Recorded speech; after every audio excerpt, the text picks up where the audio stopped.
पीढ़ी जो पहली बार वोट कर रहे हैं, वो भी इस बार अपने मुद्दे को लेकर के अपने प्रत्याशियों का चेहरा तलाशती है कि कौन हमारी हक की बात करता है, किसके साथ मैं जाऊं। उनके लिए क्या कहना चाहेंगे?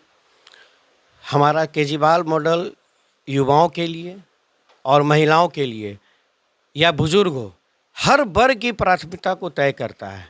और युवाओं के लिए हमारे जो केजरीवाल जी हैं, उन्होंने दिल्ली में भी स्किल्ड व्यवस्था की व्यवस्था की है, skilled education, school of excellence, ताकि हमारे युवा वर्ग school of business of excellence, इस टाइप की व्यवस्था हमारे मनीष सिसोदिया जी ने किया था शिक्षा के क्षेत्र में, ताकि हमारे विद्यार्थी यहीं से पढ़कर इतने स्किल्ड हो जाएं कि वो अपने पैरों पर खुद खर्च कर सके और अपना बिजनेस भी खुद स्टार्ट कर सकते हैं। अगर वो नौकरी करना चाहें तो उनका अच्छी जगह नौकरी लगे, और अगर अपना वो स्टार्टअप करना चाहें तो अपना स्टार्टअप कर सकते हैं। ये तो हुई युवाओं की बात। वही मॉडल हम लोग यहाँ बिहार में भी लाना चाहेंगे।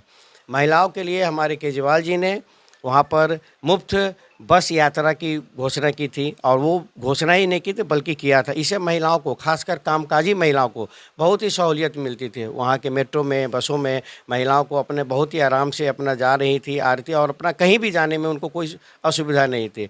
दूसरा, महिलाओं को स्वावलंबी बनाना, ये बहुत ही बड़ी बात है। तो महिलाओं को पहले हम लोग शिक्षित करेंगे। अगर महिलाओं में शिक्षित दर को अगर हम लोग बढ़ाते हैं, महिलाएं शिक्षित होती हैं, तो जाहिर सी बात है कि उनका अपना कॉन्फिडेंस बढ़ेगा और वो अपने पैरों पर खड़े होने की व्यवस्था करेंगे।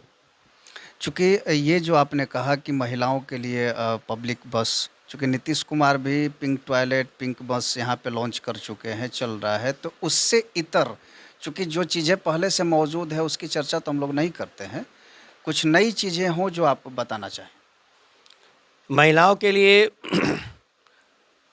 एजुकेशन का हम लोग का, स्किल्ड एजुकेशन का हम लोग का बहुत ये रहेगा, और महिलाएं अपने में क्योंकि आपके बांकीपुर क्षेत्र को मैं जहाँ तक देख पा रहा हूँ, यहाँ पर एक बहुत बड़ा वर्ग वुमेंस कॉलेज भी आता है।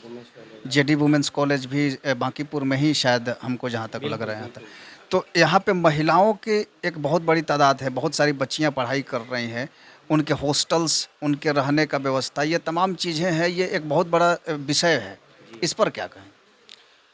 इस महिलाओं के लिए, जैसे आपने खुद ही बोला कि यहाँ पर, यहाँ की जो लड़कियाँ हैं, महिलाएं यहाँ पर, चूँकि बांकीपुर पटना का हट है, और यहाँ पर आप देखेंगे बोरिंग रोड आसपास या पटना मार्केट के आसपास बहुत सारे कोचिंग इंस्टीट्यूट चलते हैं, बहुत सारे कोचिंग इंस्टीट्यूट हैं। तो इन बच्चियों को यहाँ पर पीजी हॉस्टल में रहने के लिए बहुत दिक्कत होती है। तो सरकार का, हम लोग अगर आते हैं तो हम लोग इन बच्चियों के लिए, देखिए, सबसे बार बार हम लोग घूम फिर कर वहीं जाएंगे, एजुकेशन। तो सबसे पहले हम लोग महिलाओं को वो शिक्षा देना, वो एजुकेशन तो है ही हम लोग का, और